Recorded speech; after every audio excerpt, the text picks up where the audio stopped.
So let's just remind ourselves as to how they're lining up here. As our referee Ben Thaler, Liam Moore will be our video referee. So the teams are like this. St Helens, well, Lachlan Coote is back at fullback, the Great Britain and Scottish international, and Jack Welsby switches to the centres in the continued absence of Mark Percival. Otherwise, very much first choice for that excellent St Helens side. Leeds are missing, as we said, an entire backline. Tom Briscoe is the only first choice in the position he plays in that backline. Two back rowers, Rhys Martin and Cameron Smith, are in the halves. Sets up a tantalising possibility here for how they approach this game. Ben Thaler, as we said, the referee here, and if and when we need him, Liam Moore in the video booth as well. So a big weight of responsibility on Rhys Martin's shoulders here today. The Papua New Guinean international is going to get us underway in terms of his usual role and his goal kicking, but also his kicking from hand as well in that pivot position. Off we go. How does this one unfold from here? The first step to Wembley 2021 for these two sides. Leeds, of course, are the holders. St Helens haven't won this famous old trophy since 2009, and they think it's high time they got back and won it again. Alongside me, Brian Noble and Jamie Peacock. And Jamie, first of all, I'm fascinated, you've been in and around the camp this week. I'm fascinated how you think Leeds are going to approach this game, given their lack of craft and guile around the halves. Thanks, Woody. Yeah, I'm really looking forward to this game. I think Leeds' approach is going to view it as an obstacle to overcome. Look forward to the challenge. The game plan's going to be different to what they would normally have. It's not going to be game plan A or B, it's game plan X. Different players in different positions. But for me, it's all about believing they can win, and also doing the basics exceptionally well. Running hard, kicking hard, putting the ball in the right areas at the right time. So I have every belief that Leeds can go on and win this. Yeah, I'm absolutely clear they can as well, but they're going to have to be really dedicated in relation to looking after the ball, making sure that some coaches out there would think having that many forwards on the field is a massive advantage, so backs can't mess up Jamie's game plan X. So I think it is a tough challenge. They're going to have to kick well, they're going to have to run the ball well, particularly vigorously against this Saints team, but they are playing a determined and a successful Saints team, a team with a lot of confidence at the moment, so they're going to have to get all the little things in, play by play, kick by kick. And there's Leeming with a little chip over the top, a little tantaliser. It's a difficult one. Well, could have been for Lachlan Coote, but it rolls out of play, and it'll be a tap back under 20 for St Helens, and a 7 tackle count from here. I think that could be one of the issues for Leeds, is the weight of the kicks, no specialised kickers within the team. That's something they're going to have to overcome if they want to beat St Helens today, who are the benchmark within the competition, have been for the last 2 years. Makinson with a carry. Roby's just rolling up at dummy half, very much in the veteran stage of his career. And now Nagama. So then on the touchline, Robbie Hunter-Paul, what do you say? You know, looking back 10 months ago, I think 19 months ago, we saw Leeds Rhinos take on Wigan Warriors here, and it was Cruz Leeming. I think in the opening 40 minutes of the game, he carried the ball 22 times. That opening set, he did once again carry the ball in the opening set. There's no reason why he can't get out acting half with Brad Dwyer on the bench. You've got two of the most dynamic number 9s in the game, and they need to run out acting half as much as possible today. Here's Nagama with a ball to Makinson, and Makinson, who knows how to finish from that kind of range, and has got it down. Just managed to shake Jack Broadbent off. And if St Helens were going to be challenged today, well, they've just offered their very own challenge inside the opening 3 minutes. And it's Tommy Makinson, the try scorer. Well, I think we get a view here of what Leeds are up against in relation to the number of forwards in their lineup, particularly in their outside backs lineup. Here we go, it's a shift play from Saints. They're moving the ball quickly, teeth into the line fast, and he releases Nagama one-on-one, and they've got a lot of time to make up there. Makinson still has to finish it. They get Leeds jumpers in the frame, but that's the speed. Hung back a little bit there, did the Rhinos defence, and Nagama one-on-one on the outskirts there, just scripts his player, and Makinson has a one-on-one to finish, and he's too good from there. It's a quality finish again from Makinson. He's the best in the competition, you would say, at finishing in those tight areas with a couple of defenders in and around him. I expect the full-back to do a little bit better with the tackle as well, but it's typical Saints, very well organised, very slick team. Everybody knows what they're doing, there's clarity. They run hard. Great try and a great start for St Helens. So the chat behind the line already for Leeds, and Saints already with their confidence flowing. And just to remind you, the size of the task here is that we get used to eulogising about St Helens' attack, but it's their defence which has been just as impressive at the start of this year and at the end of last year. Well, I was with JP at the start of the show. You know, we can ramp and we can roll our way towards the Saints line if you're a Leeds team trying to manufacture a performance. But how are you going to get over the line? And you see Makinson's effort at the kick there. There we go, not bad. Typical style. He's got a bit of a, in this Masters weekend, he's got a bit of a fade on that kick, hasn't he? And it looks as though it might be starting too far left. So Leeds will have the tough stuff. They'll rock and roll down to their end of the field. And then my big question mark is for JP in relation to their belief and their strategies. Are you going to get over the line as well? Is that a kick play? Is that a trick play? What's Richard Agar got up his sleeve that can release some of this talent that's still in this Leeds team? I think Leeds just need to create momentum through the middle of the field. A quick play of the ball, use Cruz, Lehman, Brad Dwyer. But they need to defend better. Let's see how they're doing this set here. So St Helens looking to make up the yards. 3-4 men of the tackle. It's Roby at dummy half. Plenty left and right, but it's a slow play, the ball. So that's just allowed Leeds a little extra bite to come forward and meet again. Roby. But Fage to his right. Wormsley's pawing the ground. He wants to go, and Wormsley smashes in and is well met. Roby again. Lomax calling for the ball to go his way. It's eventually worked across there to the number 6. Here is Thompson. One of the new signings for St Helens. They've not gone big on new signings, but they've signed quality, and Thompson's one of them for this new season. But Roby's ramped up and put down. So a good hounding approach from the Leeds defence here. They're already on at the 6th, so the kick goes out from dummy half. Broadbent with a catch. And the quality of that defensive effort means that Leeds here will start their set on the 40-metre mark. Yeah, they upped the intensity for sure there, and I thought the forwards handled Alex Wormsley a lot better than they did in the open couple of sets there. 2-3 plays in. He's a talisman for the St Helens side. He's a player that you need 3 or 4 players. From my experience of tackling him, I think he's one of the most difficult players I ever had to tackle during my career. A very good player. Yeah, this horrible X-certificate vision of Mark Chapman being in front of him there. As we were saying on the show, at the top of the show, don't do it, chappers. The question was asked about, has anybody ever tackled metalwork fired from a cannon? You used to do that before breakfast every morning, didn't you, Jeremy? That was your waking up routine, wasn't it, back in the day? Here's leaning, 6th tackle coming up. So an attacking finish to the set here. It's Miller who puts a little kick in, and nobody bothers chasing because that's too deep.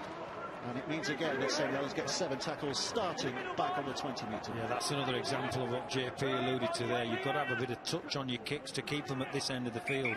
You don't give this team in white 7 tackles from the middle there. I think they had the right idea. They were running it to the corners then, and someone decided to kick. I think the better option is to run it and take the tackle and have a slow play the ball, make it controlled. That will allow them to establish better field position than they've got at the moment. Here's Bentley trying to work a position, but again well harried by that Leeds defence. Roby out left to Wormsley again, who's carrying the marks of the sponsors on his body from earlier falls. Roby again, little shooting run from acting half. Across comes that defence. Cameron Smith, third man in to make sure that progress is limited and that Roby has to climb from the floor. Wormsley again. Well, a big dummy and a big step, but he's actually gone backwards in the end. There's the 5th, here comes the last. Roby waits, back to Fage. Fage puts it steepling high. Broadbent, the fullback, the young fullback, is not going to get there. Makinson did and keeps it alive, but there was a handling error there. It went forward.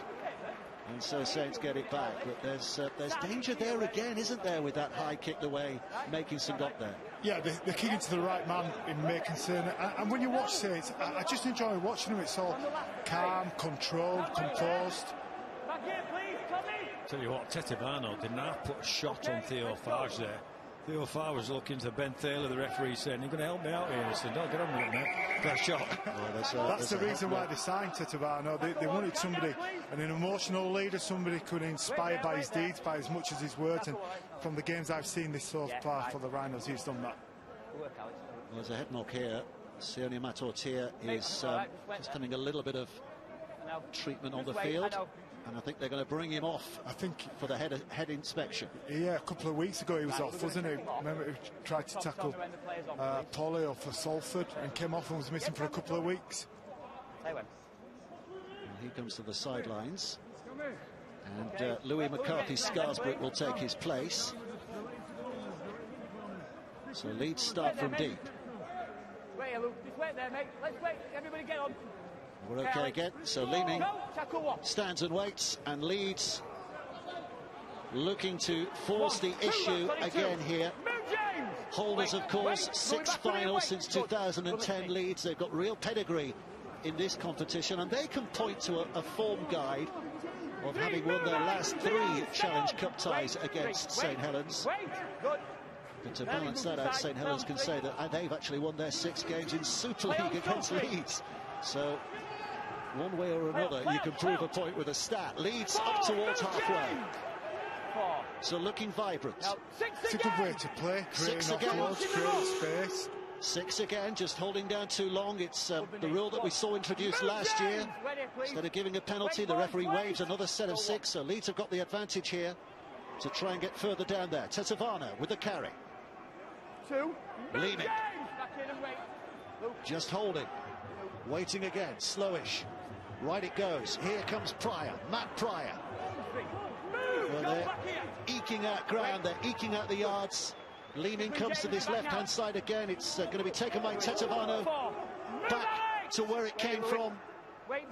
Leeming, the Swaziland-born hooker. Smith left to Walters, and Said's defence showing why it's so well rated at the moment. 5 tackles gone. Here comes the last. Big drive in again here from Aleshki, who's got there. Has he got him down? The referee thinks he has. Yes, he has. Well, Nikolai Aleshki simply bludgeoned his way over, and Leeds have a quick response. Route 1, Rugby League Route 1, that was scoring a try. Nikolai Aleshki doing what he does best by taking the ball, running hard, spinning out of the tackle and scoring. I think Leeds had success there by working the same area over and over again. If you're playing a lot of forwards within the game, the best way to do that is pick on a particular player from the Saints side, make him make 3 or 4 tackles. Well, this is definitely Route 1. Let's just go, and I'm going. And before that, we had Pryor on Route 1. We had Tetevano on Route 1. So we've got a lot of Route 1 today. And do you know what? It works. You get that determined outlook about yourself. You ground the floor out, and you pick on a certain player, and you get your rewards. Now, that was a prime example of what Leeds need to do this afternoon to not only stay in this game, but to get one of those results where as a coach and as a team, you're thinking, yeah, this can work. And when it's in action and it works, you think, how did that work? Well, I hope Leeds realise they do need to stick to this. That's the way that it's going to work from. That's the way it's going to win. It suits forwards. Stay in the middle. Just run with the ball. Simple. Martin looking to add the 2, which he does on a regular basis.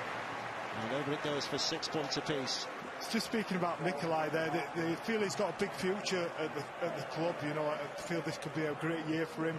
One where he could push towards the World Cup squad as well. And it's a big game for him to show what he can do against the best prop in the game at the moment, Al Walmsley. So there's a young fella on Saints side as well, as in Matty Lees. You'd put him in the same category as Aleshki, wouldn't you? They're 2 props who are. Sean Wayne's obviously watching on. He might just be catching Sean Wayne's eye this year ahead. I just think it's good news for England. We've got some good young forwards coming through to replace some of the older ones that have retired. It's going to be exciting to see what they can do in the World Cup. So taken safely enough, and here comes Pryor again. So 12 minutes play. 6 points apiece. Don't forget that it's part of a double-header here today, because Catalan Wakefield coming up on BBC 2 a little bit later. All you have to do is switch channels. Once upon a time you used to have to get out of your chair, Brian, didn't you? Walk across the living room and press a button. These days you can just do it with your handheld set. Well, there you go. You see that confrontation again there. Aleshki and Walmsley. Tetevano takes it in. Leeming stands and waits. Saints prepared for this next wave of attack. Martin looking for a little chip over the top, but it's an easy take for Regan Grayson. Here's a bit of danger because he can fly and skip and just sashay away from all comers, but taken well enough by Leeming on that occasion. And I think that's what Leeds have to be careful of, the end product on their sets. I think they just got to leather the hell out of the ball, get it down the other end of the field, or get some height on it so they can get defenders down there. Somebody's jumped the line there. I think it's Walters, the boy Walters, has jumped the line for the penalty. So giving Saints free field position by not executing their kicks properly is probably Leeds' biggest challenge.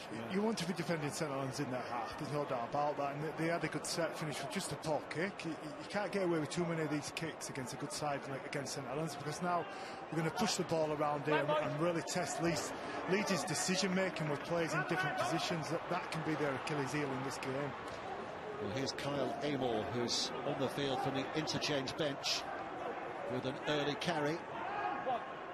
Roby stands 20 metres, options right and left. It's McCarthy Scarsbrook who goes flying in this time. So Saints offering a test here. Roby again, suddenly they all scamper to this right-hand side, fires back to Lomax, who's covered a lot of ground. It's read by the Leeds defence, but only enough for it to be knocked down, and another set of 6 here for Saints. But there was a lot of motion, a lot of movement there from Saints. Yeah, he had to make the play then. If he didn't make that play, it was going to be a walking try, or maybe the ball over the top. That's something Saints will look at, because he came a very, very long way in then from the centre position. Yeah, there's a couple of things there. I think Saints have to be careful that they try and do the tough stuff first. So they've seen a lack of outside backs amongst this Leeds team, and maybe thinking, let's go on the outside, let's go on the outside, let's go on the outside first, but you've got to go horse before the cart, you know. Thompson down on 1. Roby stands and waits. 5 more attacking moves here for St Helens to try and put on. McCarthy Scarsbrook will try and use the brute force method of getting over, but a stride or two away. Roby stands again. Now it's with Lomax. Lomax right up to the line, inviting the defence to try and make up its mind as to what's happening next, but it's Thompson who's tackled. Roby, Lomax, across to Farge, inside for Amor. Amor, the Irish international, with a push and a real surge. Leeds are battling hard, but Saints, they just look like a team with loads of options in this attacking position, and here's one of them with Thompson, who's going to be held up just short. Last play to go. Roby again with a duck and a dive, and he's very close, but he's held up by the Leeds defence, and they will get the ball back 10 metres out. I think if Leeds are going to cause an upset today, that's the kind of defence they're going to have to need. You know, held them out for 10, 12 tackles there. A lot of grit, a lot of determination. I thought it was a super defensive set. Answered a lot of questions. The further forward they have to come, just for our viewers, is on the fringes, particularly when you're not comfortable in that position, the harder and more nervous you get, and I think they handled that set really well. There's Briscoe with a carry. 15 metres away from his own line, and Leeming, who's got plenty of sprightliness about his game, teaching a few extra. Luke Briscoe on the other side, brother of Tom. There's a few familial links today. 2 brothers on the field, and 2 young fellas on the interchange bench for Leeds. Jared O'Connor and Morgan Gannon. And it doesn't seem that long ago that their dads were lighting up Super League in various guises, but they could be thrown into the action at some point. We're really looking forward to seeing Morgan Gannon, by the way, for the future of Rugby League's future, because he's only 17 years of age, but so highly rated. Leeming with a kick out of dummy half, and it dribbles out of play. Lachlan Cook happy to see it go that way, because Saints will get it back just about on their own 10-metre line. I think 15, 16 minutes into the game now, if you're a Leeds side, you'd be happy where it's at. Saints knew it'd be a difficult start with the forwards running through the middle from the Rhinos. I think it's a good, evenly contested cup competition so far, cup game. There's Nagama, almost certainly be starting for Fiji in the World Cup at the end of the year. And Roby, who could well be wearing an England shirt. Now it's McCarthy Scarsbrook again. You can hear the thud. You hear physicality as bone hits bone. 6 again, so another set for Saints to work on. Thompson. 15 away from the halfway line, just over. Roby again. Amor now. Oh, it's well met. Matt Pryor takes some of that, Kyle. Amor's quick to his feet and just a little bit of a push there. Regaining a little bit of machismo. Hold the 10 and wait. Roby. Lomax left. And this is he. And now with a pass time for Thompson, but a bit of a juggle. Roby resumes the roll. Lomax looks as though he's taken a bit of a winding there as well. Looks a little bit hurt. He's going to be okay. It'll take a few seconds just to shake off the damage of that last big hit. It's with Coote, left-footed high. Chased by Grace. Should be an easy one for Broadbent. Ooh, he just joggled a little. But he's taken it safely in. Well, if Saints didn't know they're in for a challenge this afternoon, they certainly do now after 17 or 18 minutes. This is tough, and a penalty to Leeds for giving them a leg up out of their own half. So they've got to get used to that. Saints are going to have to get their heads around. There's some tough stuff to do here first before they go to anywhere near the points board. And I think any side is beatable. We all know that in sport, don't we? There is benchmarks and they're always beatable. The question you level with Saints is they've lost a number of physical players from last year. James Graham being one of those. Luke Thompson going to the NRL. Morgan Knowles, a wonderful player, not playing today. And I think if Leeds can get St Helens anywhere through that physicality, making it intimidating, making it intense, making the Saints players look when they're carrying the ball. Who's coming in from the purple to tackle me today? How much is it going to weigh? How much does it weigh? A lot. Enough that I never want to play again.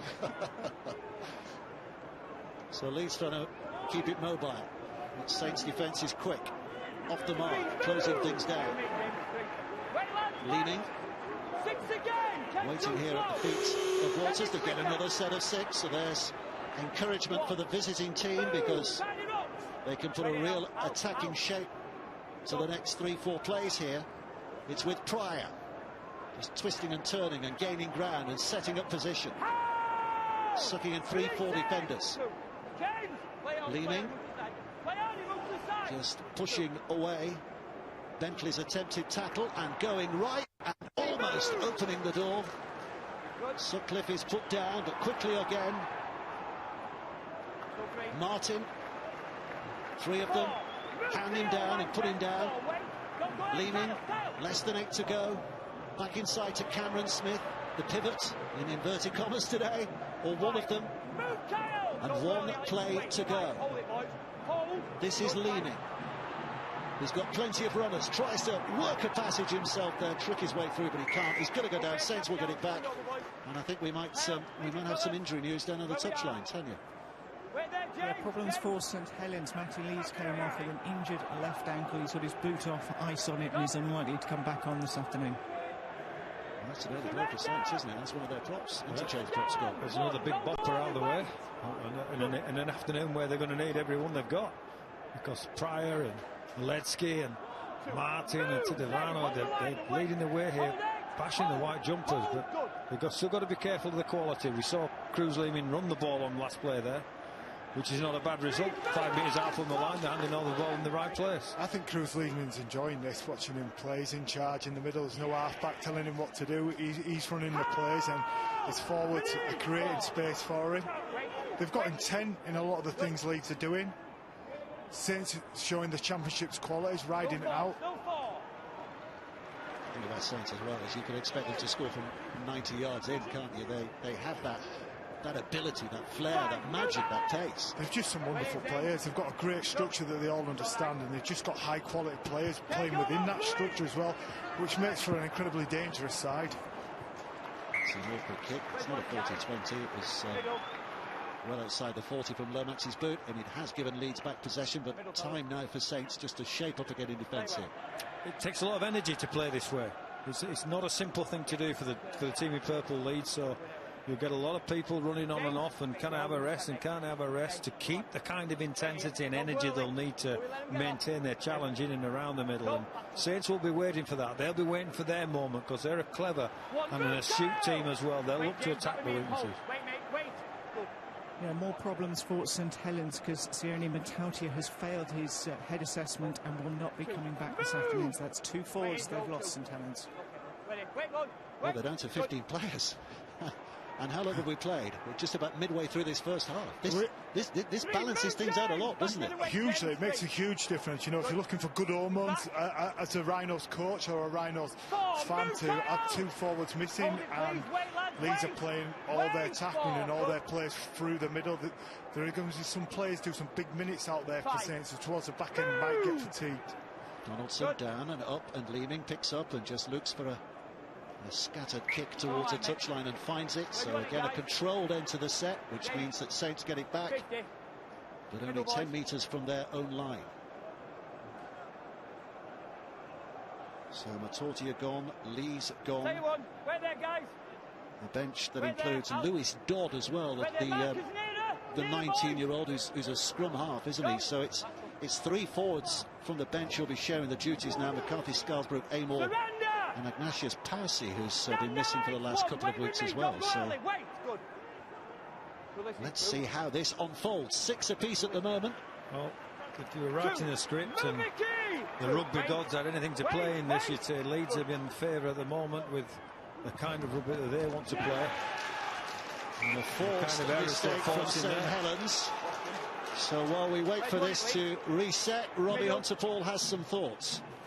Yeah, just on that, looking at the communication with the Leeds Rhinos team, we're well past the 20-minute mark now, where fatigue normally kicks in, and that's one of the benefits of having 2 forwards playing in your halves. They can get together, they hit as hard as the forwards do. You effectively got 2 extra forwards as halfbacks in there, and you put that with Alex Miller in the centres as well. You got 3 extra forwards playing in the middle of the park. The communication with this Leeds Rhinos team, from an energy point of view, is absolutely brilliant. Here comes Tetivano. The big galloping charge from him.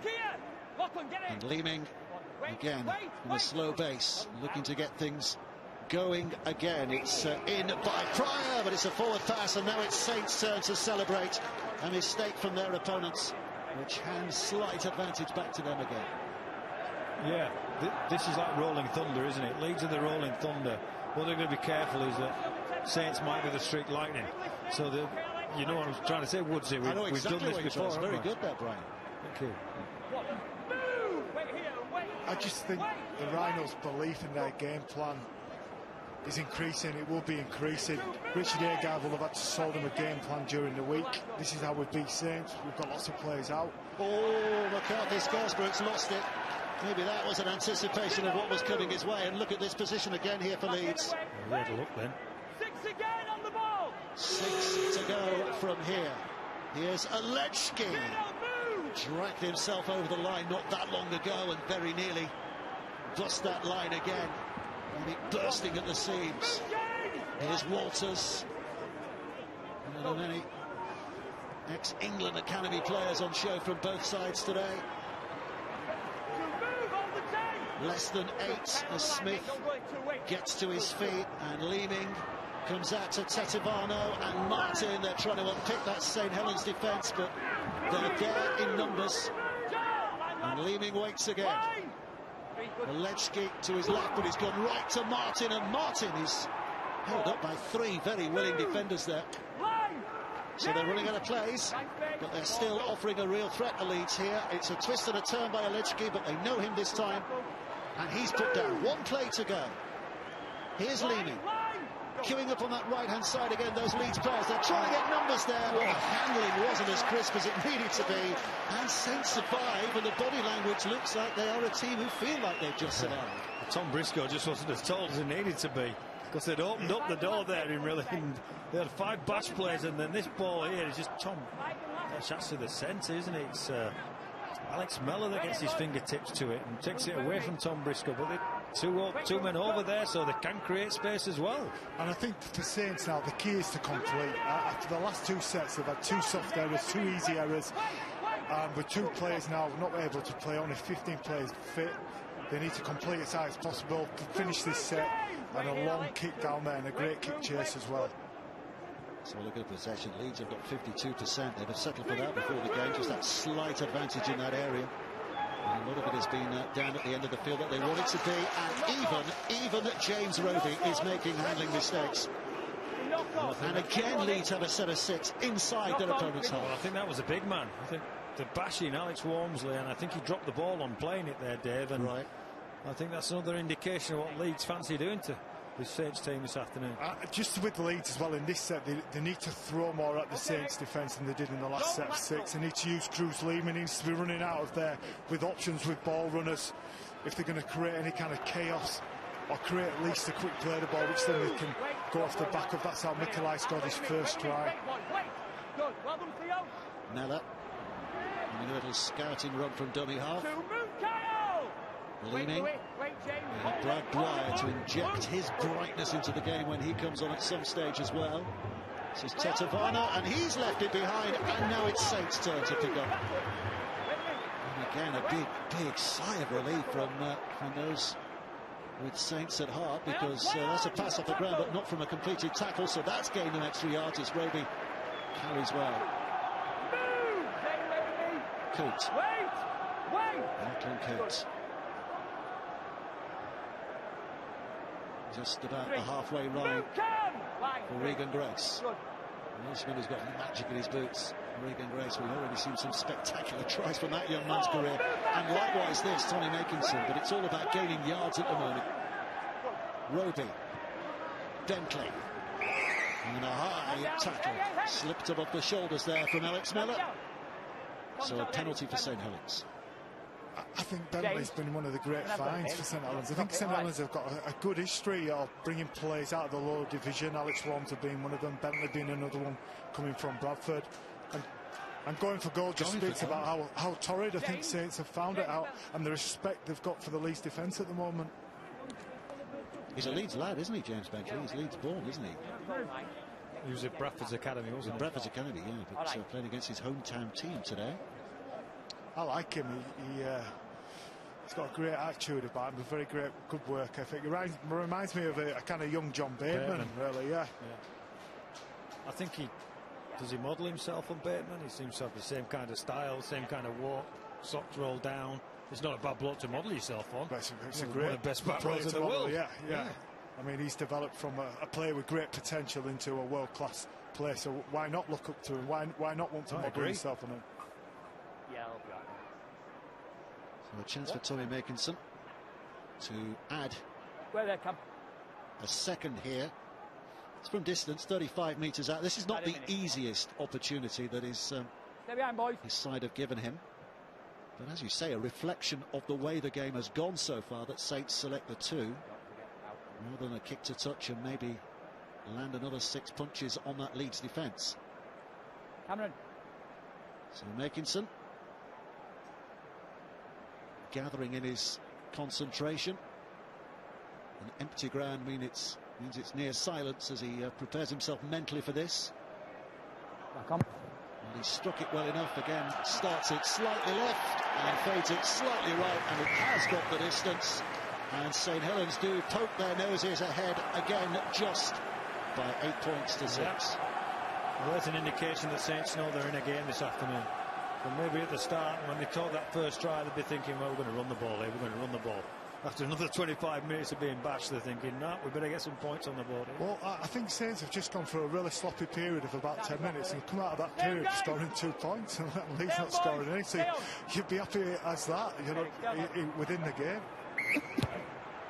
Martin with the restart, Makinson with the catch and the carry. And it's a familiar role he plays in that Saints side. He's not just a fancy finisher and a goal kicker, he's a very physical presence as well, bringing it out from the back. He's the all-round modern winger, isn't he, Tommy Makinson? He's got the lot, really. Yeah, he's really dangerous, especially when he skims the line, when he's looking for an opportunity to get a fractured line. He's so quick and strong in his hits. Yeah, he's 2 different types of carry. One where he comes like a bullet out of a gunner's head as a kind of defence line. Another line where he just skims across looking for lazy or weak defenders, and you package that with his ability to score tries in corner, kick goals. He's just an excellent player. There's Wormsley. A crashing effort, but they're already on the 5th. So here comes the last play. Varge is being closed down, and closed down very well.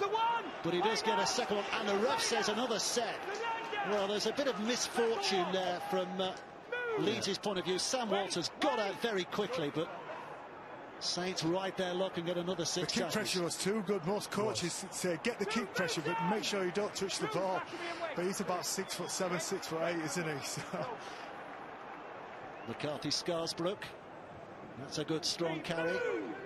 Plenty of metres after that initial contact. Roby back to Lomax, who's got the guile and the skip. This feels like a pivotal set. This, I think if Saints can score right off, Leeds can hold them out. Wormsley again, looking for the offload. Oh, he's given it away. He's given it away. Just a gamble too much from Alex Wormsley. Leeds survive again here. And the frustration match, you'd imagine, Brian, for Saints at the moment. Well, the longer the game goes on, it does. That's smart play. Understood that Worms would be looking to promote the ball, offload the ball. I don't know whether it was Donaldson. Was it Donaldson? I can't see who it was. There's Briscoe. Jack Broadbent got himself in between the catcher and Wormsley and picked up the spoils, and that gives Leeds a chance to roll their thunder down the with Lehman kicking out a dummy half. Great kick. Oh, that's a good kick. Oh, and it just jacks back, and Grace will pick it up. It's interesting to note, by the way, that King Wuniyayawa is on the field as well for his Leeds debut, the Fijian, who's off the interchange bench. Wellesby. There's another one of those big Fijians, Dave. We're looking forward to the Fiji team in the World Cup. They're going to have some steam themselves, and I think he came from the New Zealand Warriors and he's expanding his game. He's got got big raps on him down at the Warriors. Yeah. He managed 5 appearances for the Warriors last year, released at the end of 2020, but he was saying in the build-up he was more excited about this game than he's ever been for any game of rugby league in his life, to actually make his debut here today for Leeds. King Wuniyayawa. And here he is.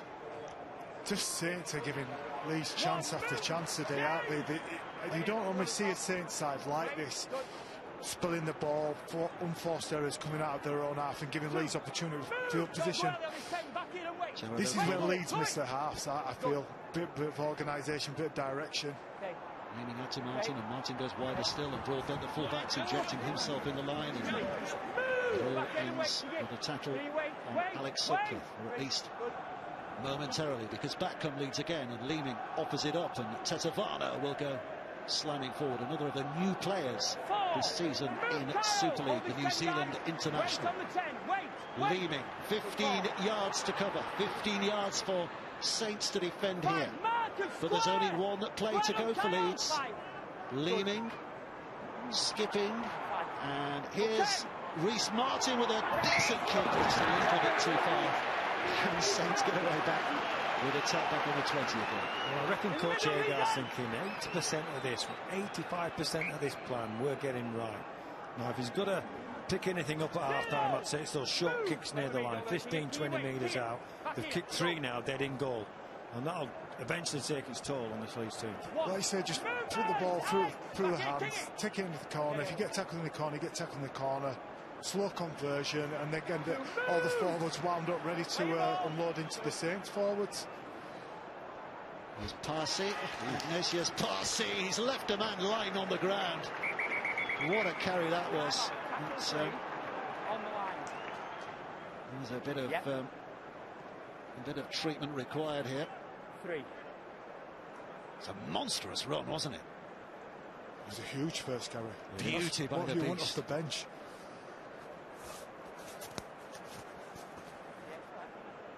He's just going back to check on the man he's left on the floor is okay. Have a look at this. Try and stop him if you can. Bang. Wuniyayawa, whose praises we were singing a little earlier, tried to get in the way. There's nothing wrong with his bravery, but he didn't quite have the size to stop him. Well, by the looks of it, he might not remember his debut again. He might have another debut after this. He's coming round, thankfully. Well, there's a heap load of precautions these days, isn't there, when there's even a suspicion of a head injury or a back injury.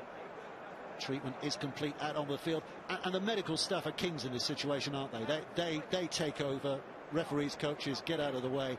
The medical staff have complete control here. Yeah, you've seen a huge shift in I'd say the last decade in lots of sport, particularly in rugby league, with the protocols in place to look after injuries, and rightly so. With that, towards the back end of my career, saw the changes take place, and the players' safety is paramount. It was some collision, though, wasn't it? Yeah. Iggy, they call him, Ignatius Parsi, the Tongan international. He's here for a couple of years. That player waiting to come back on as well. There's the coach, Christian Wolff. What a year last year, a grand final winner in his first year in charge. I think a lot of people will be making them favourites again to lead the push for another grand final this year, Saints. But it's the Challenge Cup that remains elusive for them. Yeah, it's a long time, isn't it? 13 years now since a club this size have won it. It brings pressure, but I think this side really wants to do that. They've got the purpose about them to do that. Just speaking of Christian Wolff, I just think he's been fantastic for St Helens to come into a side that's already winning, not change too many players, but change the style and tweak it slightly, as he did. An emphasis on defence, which you've seen at the beginning of the season, and conceding 3 tries in 3 games. Right there, please. He's an outstanding leader of the Tongan team as well, isn't he, Christian Wolff? Back on 3. Coached them to victory over Australia, an unprecedented victory against Australia and Great Britain last autumn, and they'll be coming into the World Cup at the end of the year as one of the favourites to lift the trophy. Here's Lomax, times it superbly. Bentley's on the run, he's got support on the outside, he can't get it all out. They weren't there with him quick enough. Bentley straight through the line. Last play, over the head almost of Roby, but he takes it under control. Lomax with a measured little kick, but Tom Briscoe's there to catch and deliver it back towards where it came from. It's a good little recovery run from Tom Briscoe. Yeah, he's a strong boy, Briscoe, isn't he? Next meters after contact, keeps his legs pumping. You've got to be on the game with him, but great break from the Saints team. Just momentarily showing what they're capable. Bentley straight through, and for once, Nguama left behind, along with Makinson. The Saints coach at half-time will have to be pointing out that Leeds' left-hand side, Saints' right-hand side is where they want to move the ball to. Every time they've gone down there, they've looked dangerous, they look like breaking the line at least. Scored a try down there already. Winning rugby league games is about being relentless. It's about seeing a weakness and just exposing it over and over and over again. There's Barty with a kick outside the 14, but it spirals high. It really is a big kick, but it's taken by Coote, who's trying to bring it back into some space here. Cut down in his prime. Farge. Tommy Makinson skip in the air and then takes them on. Roby just waiting here. Well, another set of 6 because Cruz Leeming was hanging on far too long there, so there's the first of them. And Saints are going to have opportunity to put some kind of attack on at the end of this, whether it's a kick or a move, you would have thought, especially after a decent carry like that from Parsi. Right down the centre. Parsi's looked incisive, hasn't he? Straight through the line. Here we go again. The pass to Makinson is mistimed and miscued. And at times in this first half on attack, St Helens have miscued. Well, it was, but it's just their skill that they don't execute properly. JP pointed it out. Let's have a crack at Leeds' left-hand side. There's a few of them working to their own agenda. And Lachlan Coote just can't quite find Makinson there. Misses out Nguama, but, yep, be relentless. There's your opportunity, Saints. I think when you're an underdog and you want to win a game, you need the favourite to be slightly off. And I think we've seen enough signs in this first half that Saints are not going to be playing at 9 out of 10 this week. They're making some unforced errors. They've had some big games in the Cup in the last couple of years, haven't they, where they've started as hot favourites. Catlan in the semi-final, Warrington in the final a couple of years ago, where you'd make Saints distinct favourites, and they failed to deliver. And is this another little case of Cup collywop wobbles here? Well, they take advantage of some Leeds at mishandling on that occasion. McCarthy Scarsbrook is proving an awkward customer. Eventually, they close the deal. Another set of 6. The referee says so. A little bit too overworked by the Leeds defence. Well, this is a big minute and a half for this Leeds team. Roby caught in possession. Neatly pinned. Going nowhere. Farge again. Back it comes, and here comes Parsi again, and again it's a carry that's causing consternation amongst the Leeds defenders.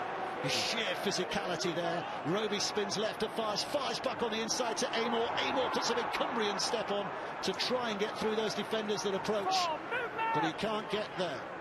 Roby, 5 away, less than that now. Again the numbers are moving, and Parsi goes for that direct approach again. It's worked further downfield, and it's got him over the line, but he's not going to touch it down. Too many bodies to keep that ball above ground. But Saints have more options here. They'll play it back on the 10-metre line. They'll keep hammering at this Leeds defence. Roby, Lomax, back to Cook. Cook with a lovely little kick towards the corner. Luke Briscoe just about gets there for Leeds.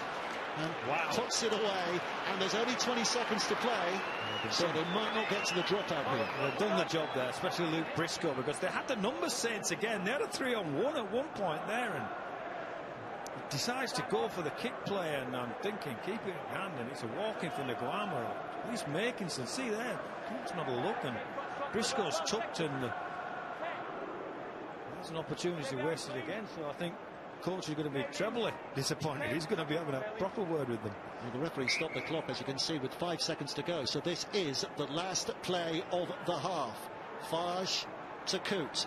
Saints are going to have a go here, because there's nothing to lose. Regan Grace just causes hearts to beat a little faster when he's got the ball in his hands. The kick, though, it's going to be is it a penalty for offside? Yeah, that's a penalty. Well, no, he said it's a knock-on, or at worst an accidental offside, which is the same outcome as a knock-on. So therefore, there's a little bit of a questioning of that on the field, but it is not a penalty, it is not offside, and so it will remain at half-time. St Helens 8, Leeds 6, and what a fascinating first half for all sorts of reasons.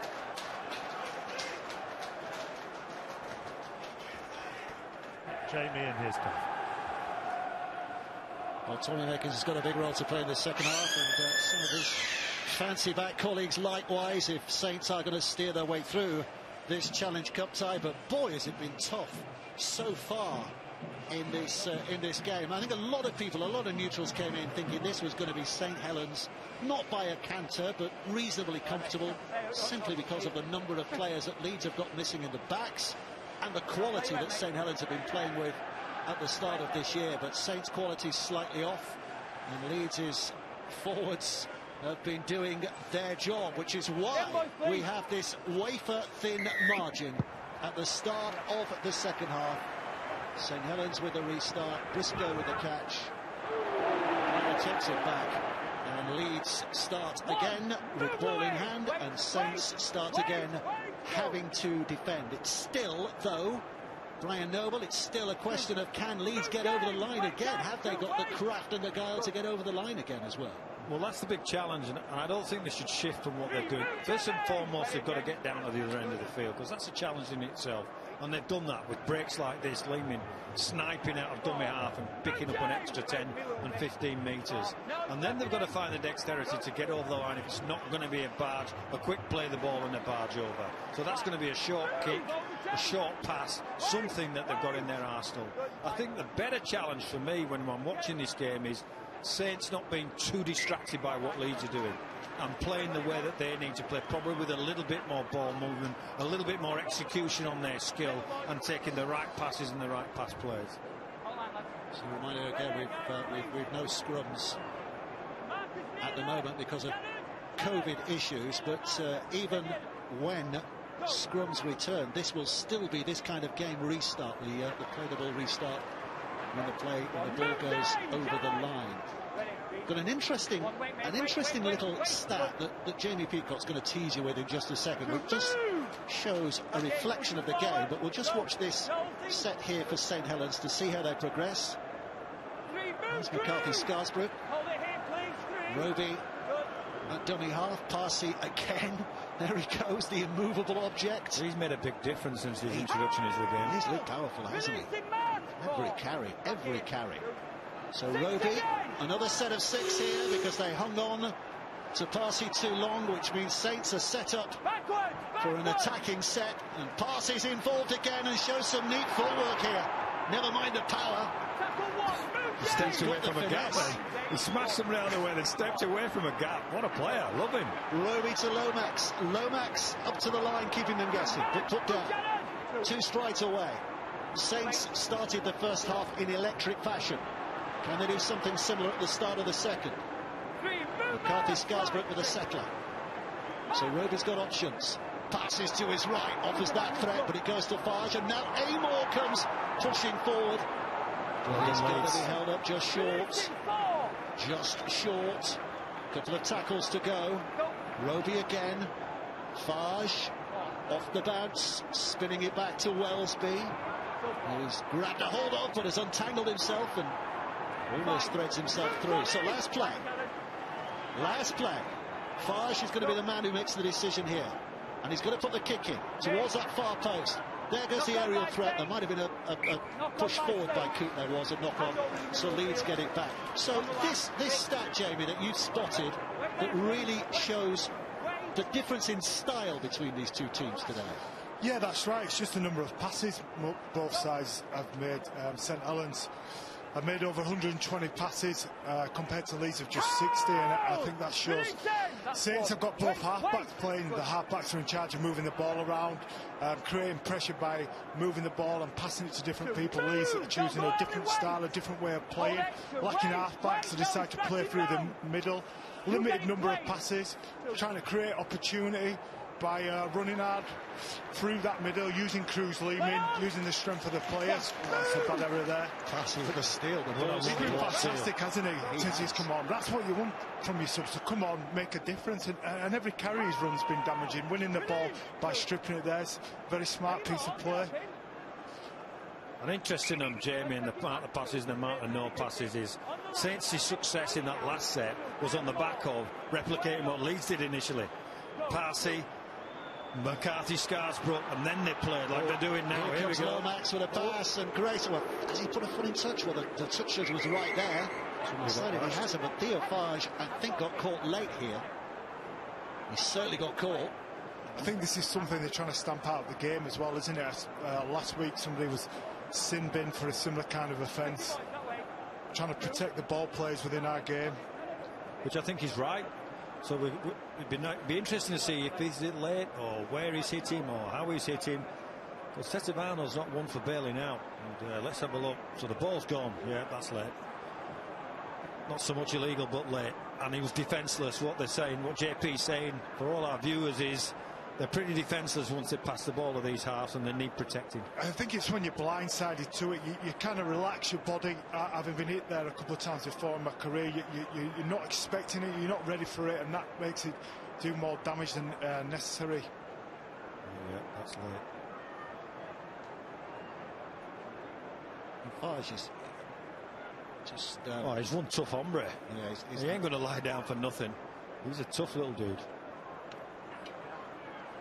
There's a fine line as a forward between putting pressure on a halfback, which you want to do. You don't want him to have a free run, take the ball to the line, make a decision how he wants, but then stepping that thin red line between foul play. He's off, he's off, and I think it's a red. It is. It's a red card for Zane Tetevano. So right at the start of this second half, Leeds find themselves reduced to 12 men, but you have to say, only themselves to blame. Yeah, it's late, it's high. The rules have changed recently, how they interpret it. There was sin binnings last week. This one is seen as a sending off. It's a bit of blow for Leeds. He is one of the main players. Tetevano, certainly one of the emotional leaders of the side. But you've just got to be careful as a forward how aggressive you are in those kind of areas. They're going to go for goal here, are they? Yes, they are. Tommy Mickinson's got ball in hand. So while we wait, sorry, so I was going to say, while we wait for this kick, let's hear from Tanya down there, who's I think got a bit of news for us. Tanya, I can see her lips moving, but I can't hear what she's saying. Fellas, in line with Jared, please. Wait now till after Tommy Makinson has attempted this to extend the lead to 4. He's looked pretty good with the boots so far, 2 out of 2. And a double lift here for Saints if he can put it over, because they know they're up against only 12 from here on in. Makinson settles. Look for the fade again here. And over it goes, safely enough.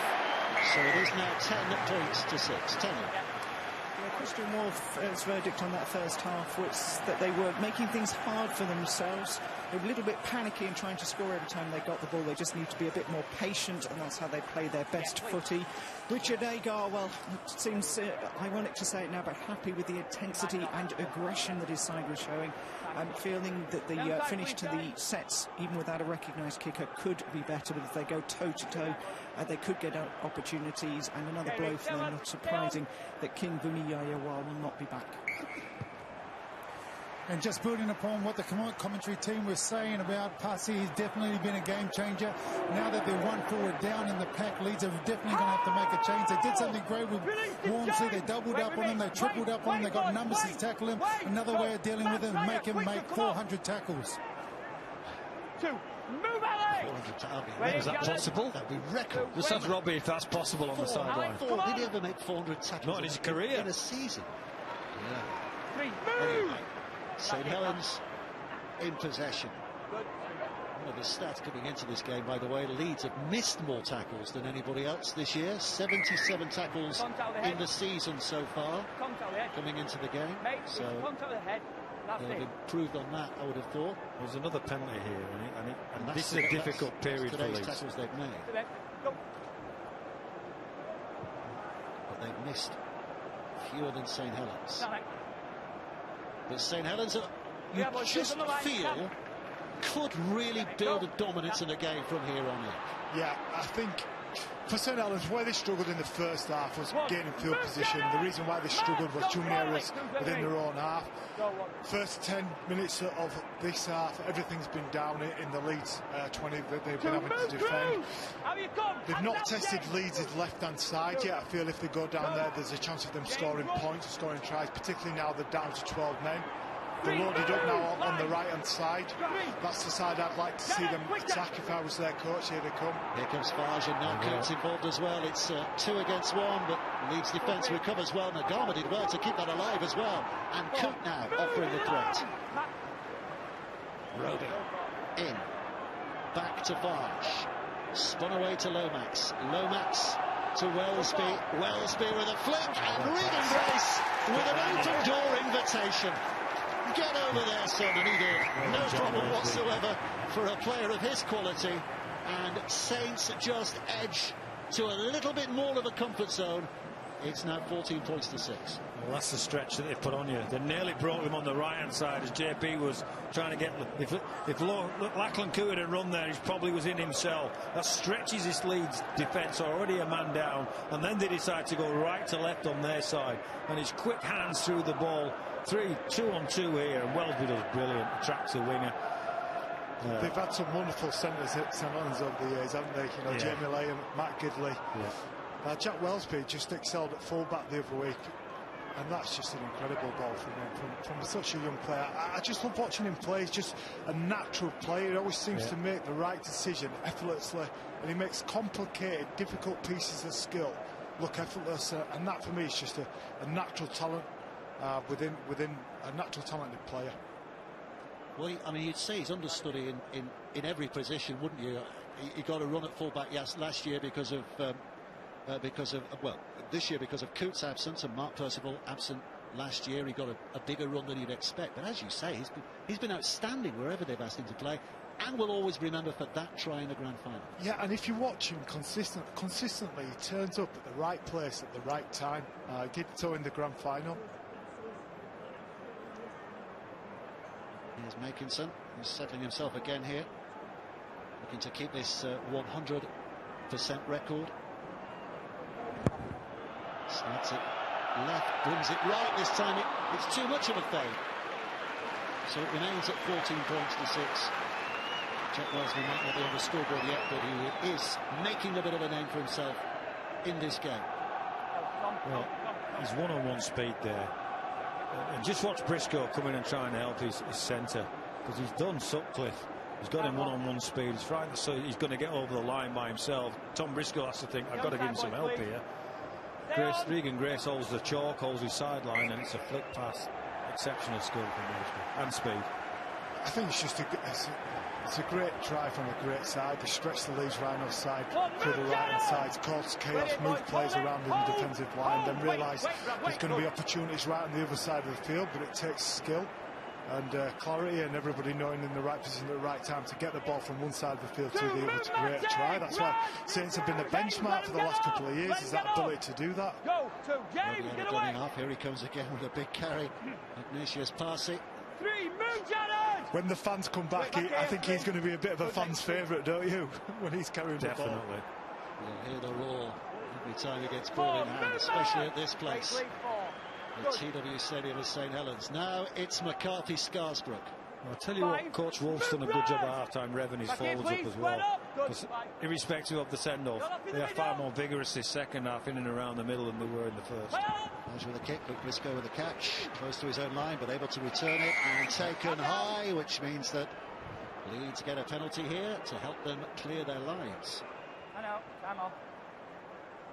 Thaler with his fluffy mic, the referee. I'm all right, that mate. Spotting that easily enough. I think we've seen this with the Saints side, certainly at the start of the season, that they can play in 5-10 minute periods and take games away from the sides that they're playing against. You've just seen that. This last 10 minutes has just been perfect in their execution, in their intent with running the ball, and they've just taken the game away from Leeds. Leeds now have a chance to get football forward back in the game here. So a chance for them to build inside the Saints half, but Saints defending is pretty solid. Brad Dwyer back on the field, offering a little bit of brightness out of dummy half with Cruz Leeming, who's no slouch in that position, but Dwyer just seems to have a buzz as well when he comes on. Those hookers working between themselves. Donaldson connected to the shoulder of Louis McCarthy Scarsbrook. He's lifted their forwards, this Parsi. McCarthy Scarsbrook following his lead. The Saints line's going a lot further forward than it was defensively, that is. Spun out to this right side for Sutcliffe, but the kick finds only the safe hands of Regan Grace. Saints building again. Here's Wellesby. Desperation for a cup run this year. Farge, Makinson pushing hard again, but thwarted in his ambitions. Back to the middle to McCarthy Scarsbrook, who straightens up, but Leeds defence is working hard. Remember, Leeds down to 12. Saints missing a couple of players as well. Matty Lees with his ankle, Matortier with his head injury, missing for the rest of the game, so they both had a bit of adversity here. Last play, Roby. It's going to be Cooks who gets it away, left-footed. And a bit of a readjustment of position from Broadbent to catch it safely. And runs into the charging Parsi. So Leeds start very much inside their own 10, and they've not got many back behind for that second play the ball, so Luke Briscoe very much a solo effort from him. Dwyer, now Tom Briscoe. Remember his try last year in that Wembley final, which didn't make him the most prolific try scorer in Challenge Cup finals. He got 5 a few years back against Hawkinston Rovers. Pick up by Dwyer. St Helens defence is all over them at the moment. It's another good effort from Wellesby. But they do have the extra tackles, having been given the restart here. Dwyer. Now Cameron Smith. Another of those very durable back row forwards that there seems to be a lot about in the Super League at the moment. Dwyer. I believe that's the only way Leeds are going to score points today. It's through a late offload, through in and around this area of the field, in the middle, around the 50 area. At some point they're going to have to start to do a little bit more with the kicking game than kicking it 10 metres into touch and handing the ball back to St Helens. They're going to have to really start to build some pressure, and that's not building pressure. Well, that's definitely their challenge. They're looking for ideas at the moment. Reece Martin there's found a sideline. Now, there's two reasons you find a sideline. You're either thinking for ideas and trying to regroup and get some energy to stay at the right hand of the field, i.e. front load your defence, make sure you're on top, because Saints have been on top in that department as well. So they've got to shift the balance somehow here, Leeds, and it's tough because they're down a man and they're restricted in what they can and can't do. And I think what hurts them with Titavana going off is he's kind of the emotional leader within the time. He's seen as a guy who inspires everybody else, and when you take off an inspirational character, I think it affects the performances of everybody else in and around that. But that means it's an opportunity for one of the other senior players to inspire the rest of the team. Oh, this is terrific from Mickinson down that right-hand side. Oh, he's just got a foot in touch. So it's not going to count, but that would have been up there in terms of eye-catching moments of the season so far. Great little shot. Not just brushed the whitewash. Great little short side play. Does he touch the whitewash? He hasn't yet. No, he hasn't yet, Mr. Touchy. I'm going to take him on the outside. Does he now? Does he now? Does he now? Yeah, he does. Oh, he's in touch. Oh, he's in touch. We don't hold his hand. Come on, get away. We're on the playground. Okay, let's go. But a winger who goes for the outside, don't you love to see that? No, not as a coach. Stay on the field. The field's wide enough. Stop toying with those sidelines. Stay on the field, man. As a player in the middle, you're just thinking, right, another set of six to defend again here. Thanks, Tommy. They're trying to steal it off Broadbent. Oh, and Broadbent's keeping a hold, and I think he's having a little go at McCarthy Scarsbrook there. The young fella, 19-year-old fullback. Dwyer, another set of six. You'll have heard from the hooter. So Leeds can build inside the Saints half. They trail by 8, which you're not entirely au fait with the scoring in rugby league. It means that Leeds have to score a couple of tries to get themselves back in front. So a 2-score margin at the moment. Dwyer, it was flat. Smith across the line to Luke Briscoe, who steps inside Nagama, but there are more waiting. But they're progressing neatly enough here, Leeds. Smith is dropping it back again. A little run from O'Connor, who's 15 away. At some point, I'd like to see Leeds with Cruz Leeman and Brad Dwyer on at the same time. I think they need that. Whether one of those plays in the halves, I think will give them a bit more movement, make them not quite as predictable as they are at the moment.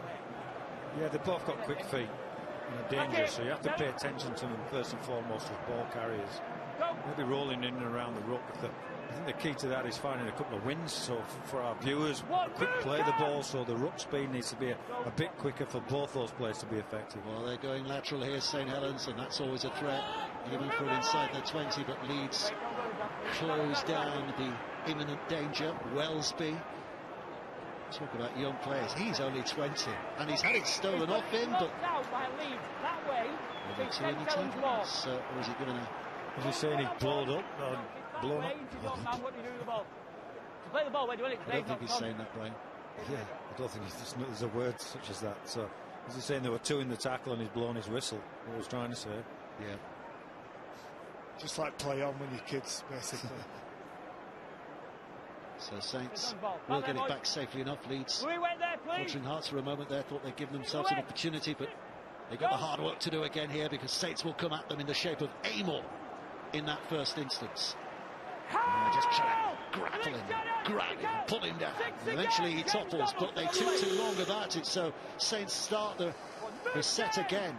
Referee resets him, another set of 6 to go. And there's the first. Roby, now Parsi, rolling it forward. Hold it, lads, wait, two. Roby, Lomax. This is Joel Thompson. So Saints rolling nicely inside Leeds territory again. Lomax, Parsi, bumpers up, and an offload. He's got an offload in his game as well. Here's Thompson with a step. And Leeds defenders are all over him. Roby, the old fella, back in there, the fittest man in Super League. James Roby would not be an exaggerated claim. 35 years of age, but my goodness, he rolls and rolls. Fars puts the kick high. Luke Briscoe's underneath it. Tommy Mickinson up there to challenge, and it's just punched out of play by Alex Mellor. There's a decision to make on what happened first. It's Saints who get the ball back again here. I just think Saints have upped their intensity totally in this second half. I think we've seen that in the first couple of rounds of Super League, their ability to do that, to take it up a couple of gears, and the other sides just can't compete when they decide to do that. Again, signs of a high-quality benchmark side. And it looks like being another game where they do not concede more than one try. You know, scoring one try against St Helens at the moment is an achievement. And I think that defence kept them in the game in the first half when they were making all those unforced errors. Couldn't get out of their own 20 for 10-15 minutes. It was that desire and commitment. Speed of pick-up from Roby, and he's wrestled his way over. The referee's not entirely sure. Let's see what he says on the field. He's going to offer it up. He thinks it's a try, so let's hear from video ref for the first time today. Okay, so tackle one, and the live decision is a try on field. So I'm just looking at the grounding now. So Roby's in possession. Still in possession. Still got the ball there, it's fighting towards the line. And then, have you got something close up just on that one? So I just need to determine if his hand does come off the ball and where the ball is actually put down. So, fighting towards the line. Yeah, I can't see anything on that one. I'm going to go to the first one's probably the best. Yeah, so Roby's still got possession of the ball at that point. Still got possession of the ball. And that's separation, and he'll lose possession of the ball, and it's short of the line. So I've got a decision. It's going to be no try, knock on. You on screen, Ben? So no try, one of those rare occasions when No try, it's a knock on. James Roby doesn't quite get what he intended. He was giving it the big Oscar appearance, wasn't he, then? The nomination. Yeah, of course I got that down. Look at me. I'm up here, scored a try. Well, he's the only survivor from Saints' last Challenge Cup win back in 2008, isn't he, James Roby? He's an incredible player, isn't he? You know what a player he has been over the years in Super League, the past nearly 20 years. Just absolutely 9 out of 10 every single week. Just so consistently world class. It's a real underlining of how much quality there is in Sean Wayne's England side, that he's not even guaranteed to be in the squad, let alone the starting team in that 9th position. Robbie Hunterford, what do you say? A bit of a telltale sign. Momentum has shifted back towards St Helens. Big giveaway is when the St Helens forwards are carrying the ball. They're getting their noses on the ground, as Nobby used to call it. Elbows are going down, knees are going down, and they're getting quick play the ball. Just give James Roby the opportunity to jump out of acting half really quickly. In the first 40 minutes, Leeds Rhinos were making it really mucky in the middle of the park, tiring them out and keeping them upright, making it really slow and controlling the play the ball speed. Now it is shifted. St Helens, it's all going their way. James Donaldson is all patched up. He's got a big footsie bear bandage around his head. There he goes. So he's okay to continue. Takes something worse than that to get him off the field. And Leeds begin to roll forward again. 14-6. They survived that latest scare, the Roby opportunity that wasn't quite grounded. So it remains still only 8 points in it, in a cup tie with 21 minutes to play. And certainly if Leeds score next, it will be game on. And here's Dwyer, who can make things happen. It is this midfield position, I think, where it's going to happen for Leeds. Not when they get down into the Saints 20, but again the kicks. I feel that's the kick they've been told to do by Richard Agar, but I think they need some leadership with on the pitch now. Look, we need to change plan. That's not how we're kicking now. We need to kick to build pressure. Yeah, they need to kick to compete now for either a result, either field position or an error. I don't think a sideline helps them. So just for our viewers, a sideline lets both teams reorganise, and a controlled restart in the middle of the field, or whether St Helens would want it. And that will suit Saints with 2 forwards down. And I think that's where your halfbacks come into it, isn't it? You know, if you're new to the game and understanding what halfbacks do, halfbacks dictate that. They decide where the kicks go. They're generally going to be the great kicker of the team, and how you end sets is just absolutely critical if you want to build pressure. Who takes on that role now in that lead side that's out there? Who would you be looking to for leadership on that? I think some of this comes down to Rhys Martin. Rhys Martin's the TNG captain, Papua New Guinean captain. I think it's an opportunity for him to get the game by the scruff of the neck. So offside against the Leeds defence. It was a little too keen to get there. But you have to remember as well, Leeds have got 10 players out before we even start this game. The last one of the major players has been sent off, and this is when you're behind in a game and it's difficult, you're trying to grind your way back into it, that you look for your leaders, and generally your leaders are in the half-back. The brains are certainly there.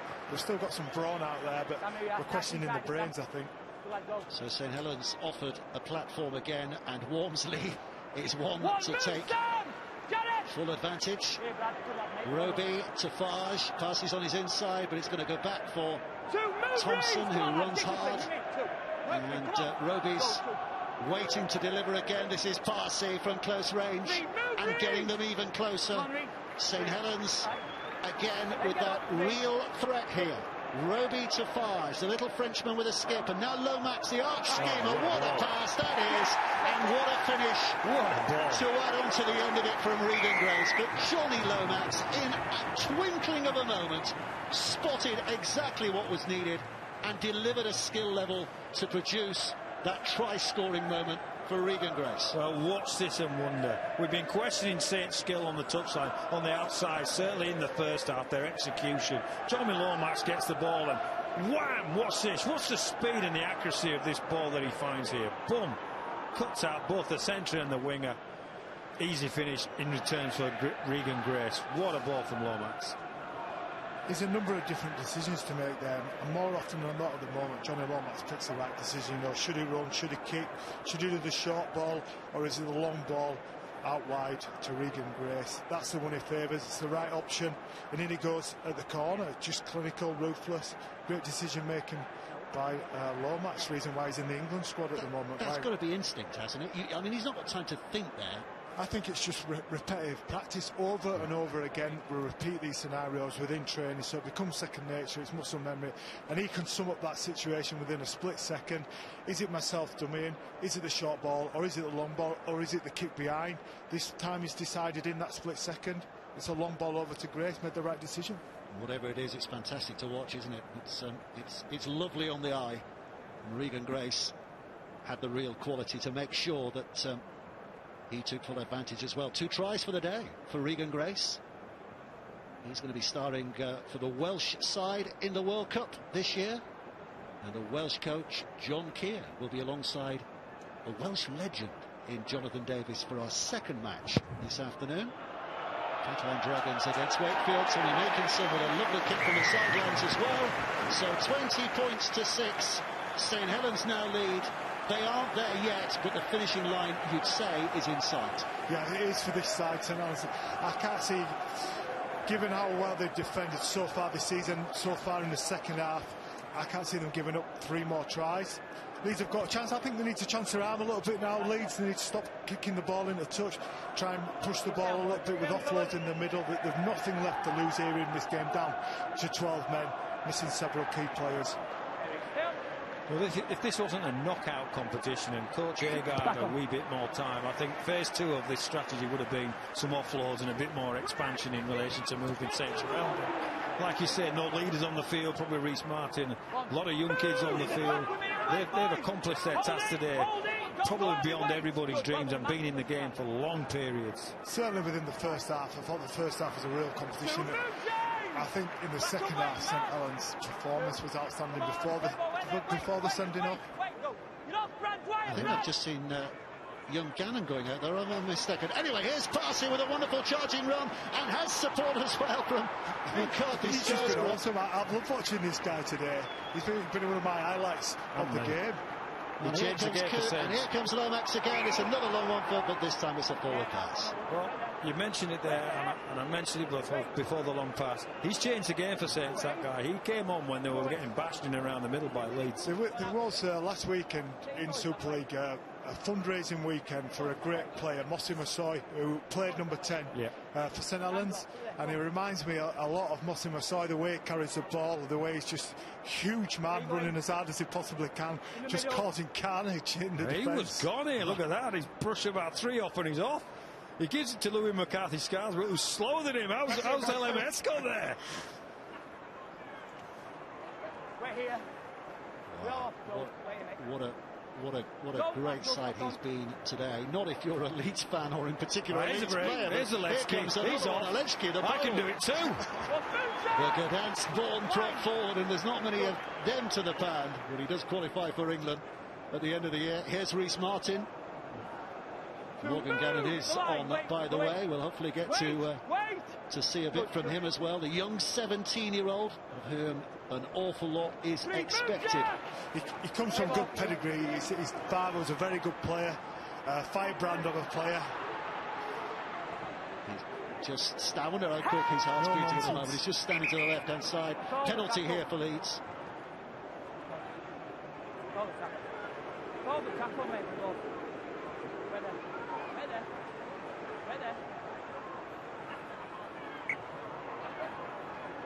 Here is Donaldson. Come on, boys! Wait, lads. What a position here. It's going to be Matt Pryor who drives it and keeps on driving as well. Brad Dwyer runs into dummy half, from Pryor to Dwyer, and it's a try. Well, he does often add that electricity, that bolt of lightning that Brian Noble was talking about earlier. And there we have it, Brad Dwyer from dummy half. And is it over-optimistic from Leeds' point of view to say they might be back in the competition? There's always a chance. There's always a chance. I think it's a great try from Brad Dwyer. He's well known for that. It's surprising that he managed to score from that. Most defences, I think Saints will be disappointed with the conceding a try from that. It's kind of his trademark play within the game, within the competition. That's a coach killer. Because all week the coach is saying he's going to run from dummy half. It's in his contract. He's going to run from dummy half. He's good at a dummy half. You've got to get low. You've got to get your equipment in place. And for him to score a try like that, Coach Wolf will be disappointed. But that's as much about the prowess of Brad Dwyer. He knows when to run. I think it's just a warning sign for St Helens. They'll probably thought we're in the next round already. You just can't switch off right now. Lewis Dodd is coming onto the field as well here. Kyle Amor coming back, and Parsi and Roby coming off. So a little switch in personnel here. Lewis Dodd's another one that people are chatting about excitedly. 19 years of age. Scrum half. Tony Makinson to get things started. 20 points to 12. 2 tries the difference. Opportunity might still not for Leeds, but would still make St Helens very much favourites. Yeah, you would still say Saints are favourite, and I think a great thing about St Helens and the success they're having at the moment, it's just the amount of young players they've got that have come through the academy that are featuring at the moment. There was young Gannon on that last carry, the 17-year-old. Elevated from scholarship into the first grade. Missing out a couple of stages. That's how highly Leeds think of him. Martin. This is Donaldson. The holders not giving up their prize without a fight. Dwyer, another lively run. He's left the ball behind. The referee says play on. It's Mellor now who carries on the gallop. There's one play to go here. Luke Briscoe back towards the middle. The kick is from Cameron Smith to the corner, but it's a poor one.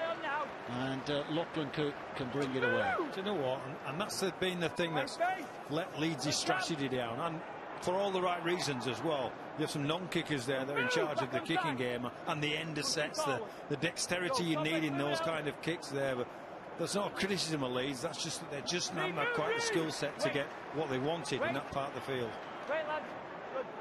Here's young Dodd. This is older Walmsley with the carry. Dodd again, a little look to his left, summing up the options. He's going to go for Amor. Amor, the big prop. 5 gone, 1 to go. So Farge will be thinking about kicking here. More than that, he executes with a kick downfield. The cross goes Broadbent, catching on the full. Saints' defence is honest and efficient. Wait here, please, boys. Keep going, James, and wait. Good. Here's Tom Briscoe. One of St Helens' biggest fans is. Well, I was going to say, I've been given the wrong information. Somebody told me that Johnny Vegas was here, but that was. I think he was just a look-alike. Here comes Dwyer.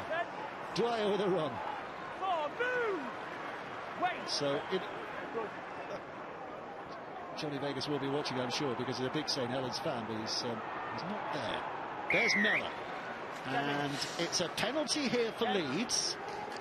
Well, there are still 11 minutes to go, which is a long time in a match like this. So Leeds will just feel a little inflated here. Let's remember as well, Leeds are the holders, right? The holders of the cup here. They need to show some desire, some will and some want to try and win this game, regardless whether they've got 10 players out and down to 12 men. This is what makes the Challenge Cup so special. As a player trying to win when you're behind, when everything's against you, and the other team and nobody else can expect you to win. Finding that desire. Oh, Donaldson taken high, so a penalty right in front of the sticks. So Coach Peacock, 2 points or play on? Play on, doctor. What do you think? Well, it takes them all the time to get down this end of the field, so I'd play on, because you do need a 6 in this equation. But you get 2 points, you're only a score out. Wait there. You can't just then decide you're not going for goal. Wait there. 10 Encouraged by the fact that they have got over that St Helens line twice, which is more than anybody else has managed in the last 5 matches. But Saints revert to type in being very strong in defence. That's hit hard by Miller. There you go. Is Brad Dwyer going to run? Is he going to make the difference? But it was Gannon, it was young Gannon who took that in. Now it's going to be Alechki who started things off for Leeds. But he can't finish off on that occasion. Dwyer stands and waits. They're ready for him to have a go from dummy half. He's not going to do. He's going to lay it out for Pryor, but they're ganging up on him as well. This is really good work from St Helens defence. Really muscling up and showing determination. Pryor has to play. Dwyer seen the gap at the back. Well, they spent so much time locking up the big man, they forgot about the little fella. And over goes Dwyer. It's a question mark because the referee's put it up there. Live decision is a try. But the man who makes things happen might just have made something happen again. I think today we've seen 2 bench players make 2 great differences for both sides, right? Unbelievable. Passing for St Helens, and Dwyer's just been electric coming off the bench there. Let's hear from the video referee again. Still in possession. He's up at that point. Have you got anything, another angle on that, please, mate? On that, he definitely maintains possession of the ball. It's just where he ends up. So he's still in possession there. Still in possession. The ball looks like it could be down at that point. If you can just, goes real slow on this one. So the ball's still up at this point. The ball remains up and Dwyer still has possession. Still has possession. They go really slow there.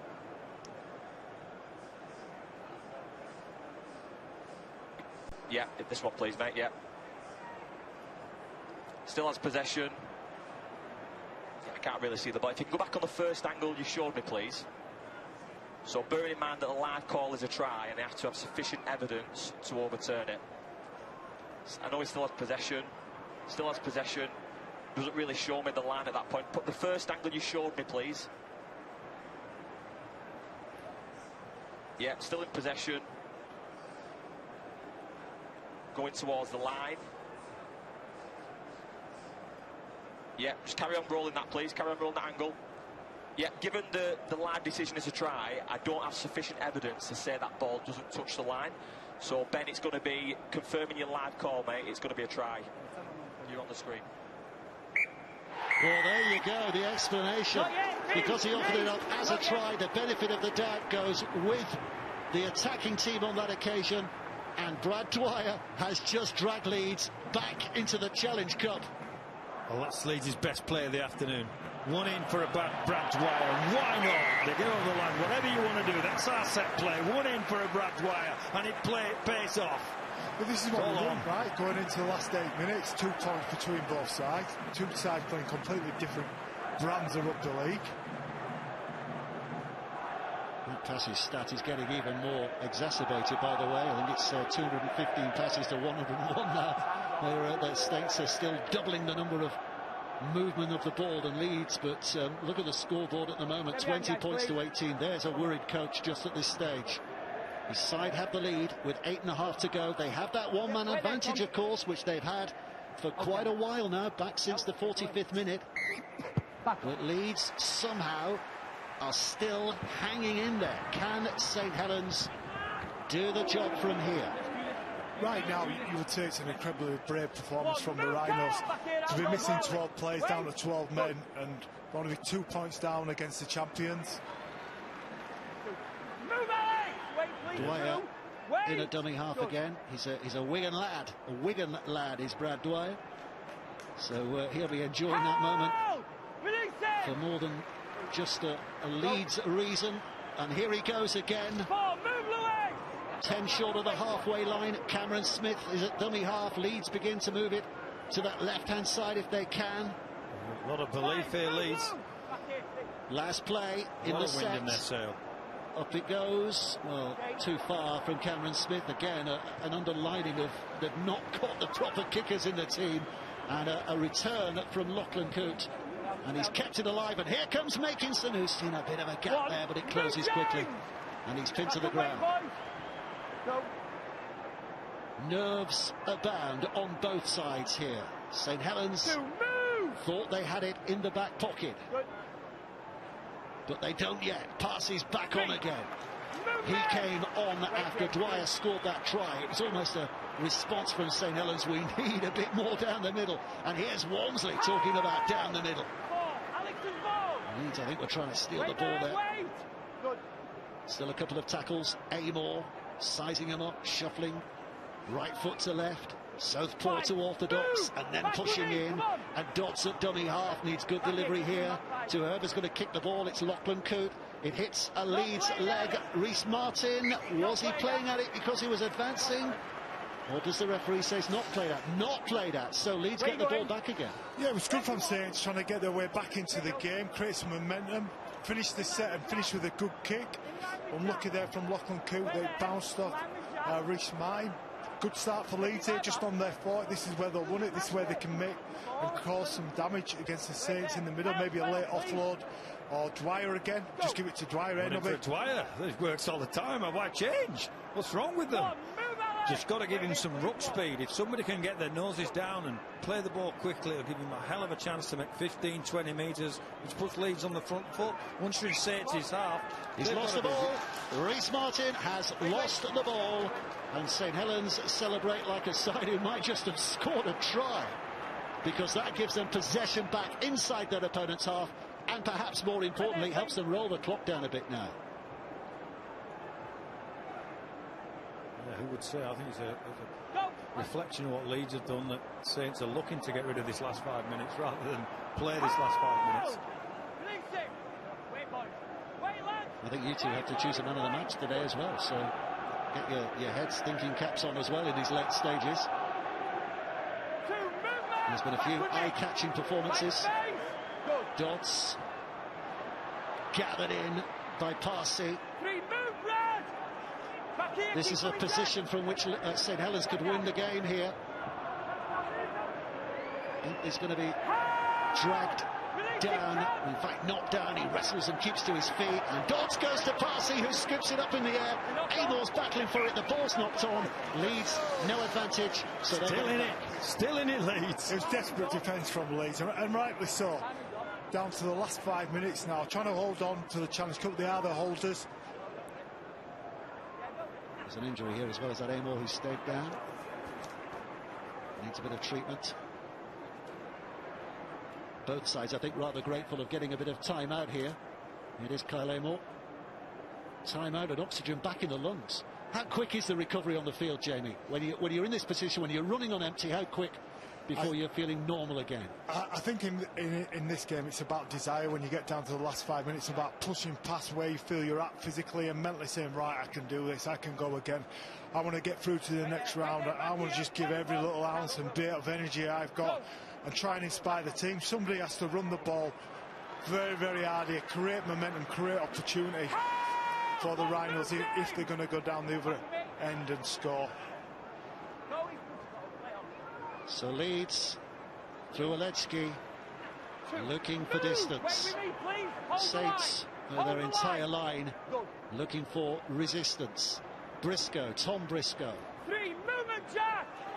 over the 30, and on they go. Dwyer picks up again. Back to Martin. Martin's last carry was a loose one. This time he keeps a hold tightly. Dwyer comes in. They've numbered up on his right-hand side, but a step by Broadbank. Back towards the middle. There was a run coming from Miller, but he couldn't find the pass. So now it's Dwyer. Last play in the set. Martin Sticks it high, Broadbent underneath it. There's nobody really putting pressure on him. And that makes it, Coote, and that makes it a nice, easy take for Lachlan Coote. And Saints are just happy to get through a set here. Run the clock down. Regan Grace. There won't be too many passes in this set, you wouldn't think. Dodd left to Thompson. Thompson with a challenging effort as well. Leeds trying to get that ball back. I think that new rule makes it interesting at this part of the game, the ability to strip the ball one-on-one when other players have been able to see somebody. Whoa! Like that. It's a big effort from Alex Sutcliffe.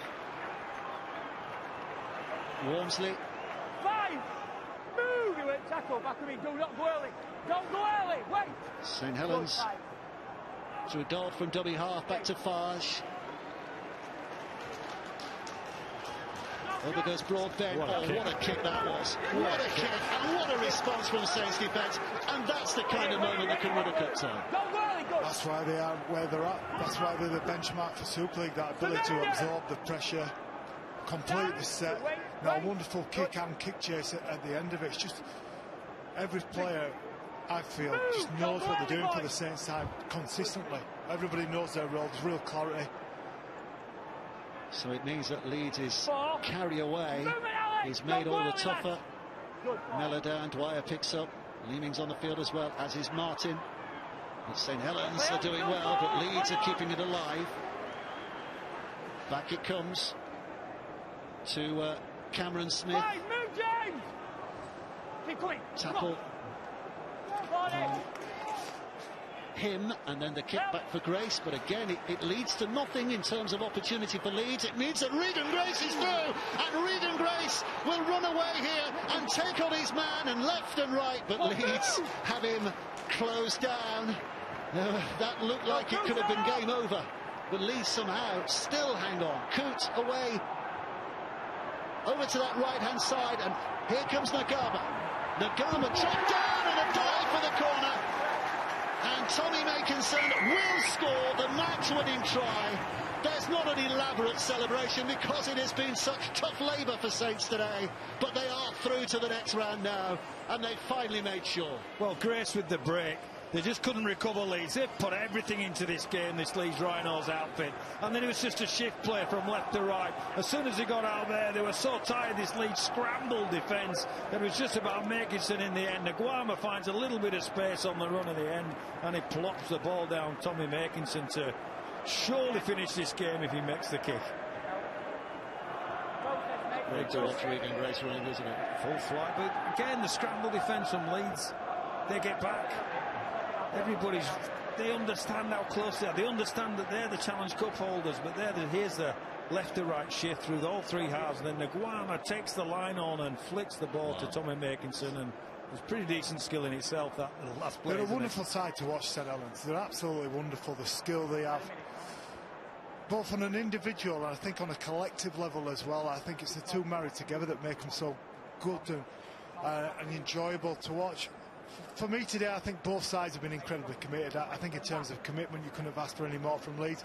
But I think Saints have showed that level of commitment as well in times when the game was going against them. I think at the beginning of this game, most people were just thinking about how many points would Saints win by it. And I think we've been served up with a great game that's gone down to the last couple of minutes. This will be the last kick of the game. Last kick of the game from Tommy Makinson. You'd think the clock has stopped with 19 seconds to go, but there won't be time for Leeds. There might not even be the will for Leeds to get back to the halfway line to restart, because they know the contest is over. Makinson with a kick. Look at that. Look at that. Over it goes. So 26 points to 18. Job done by him and his teammates. Sean Long, once a Saint, now on the Leeds coaching bench alongside Richard Agar, knows it's not going to be their day today, but they will be mightily proud of the effort this made up and put together Leeds side have put in.